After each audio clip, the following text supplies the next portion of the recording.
రాత్రిపూట ఆకాశంలో కనిపించే చాలా నక్షత్రాలలో బీటల్జూస్ అనేది చాలా ముఖ్యమైనది. ఇదొక ఎరుపు వర్ణంలో ఉన్న అతిపెద్ద నక్షత్రం.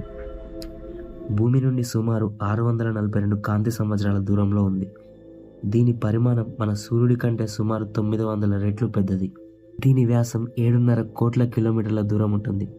దీని వయస్సు 8 నుండి 10 మిలియన్ సంవత్సరాలు మాత్రమే. ఇది ఒకవేళ సూర్యుడి స్థానంలో ఉండి ఉంటే అంగారక గ్రహం వరకు విస్తరించి ఉండేది. అంత పెద్దగా ఉంటుంది. ఇది శీతాకాలపు రాత్రులలో ఆకాశంలో స్పష్టంగా కనిపించే నక్షత్రం. ఇది నాసా మరియు ఖగోళ శాస్త్రజ్ఞులు ఎక్కువగా పరిశోధించే నక్షత్రాలలో ఒకటి. ఇది ఒరైన్ నక్షత్ర మండలంలో ఉంది.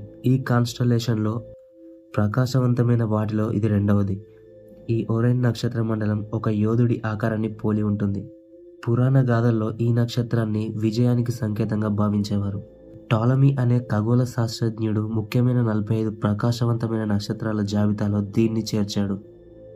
గ్రీకు పురాణాల ప్రకారం బీటల్జూస్ ఓరియన్ అనే యోధుడి గుండె లేక భుజానికి సంబంధించిన భాగంగా అనుకున్నారు. హిందూ పురాణాలలో ఈ ఒరైన్ కాన్స్టలేషన్ని మృగశిర నక్షత్ర మండలానికి సాంప్రదాయ జ్యోతిష్య శాస్త్రంలో ఖగోళ సంబంధం ఉంటుంది. ఈ నక్షత్ర మండలంలో ఈ నక్షత్రం శివుని యొక్క భుజంగా కూడా వర్ణించేవారు.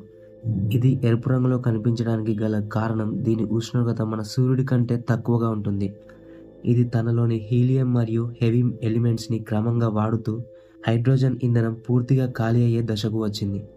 2019-2020 మధ్య దీని యొక్క ప్రకాశం చాలా వరకు తగ్గిపోయింది. ఇది ఖగోళ శాస్త్రజ్ఞులను ఆశ్చర్యపరిచింది. దీనిని గ్రేట్ డిమ్మింగ్ అంటారు. ఈ నక్షత్రం యొక్క జీవిత చక్రం చివరి దశలో ఉంది. ఇది సమీప భవిష్యత్తులో సూపర్నోవాగా మారే అవకాశం ఉంది.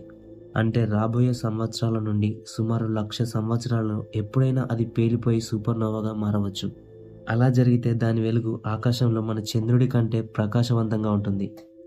ఈ వెలుగు కొన్ని వారాలు లేదా నెలల పాటు ఆకాశంలో కనిపిస్తూ ఉంటుంది.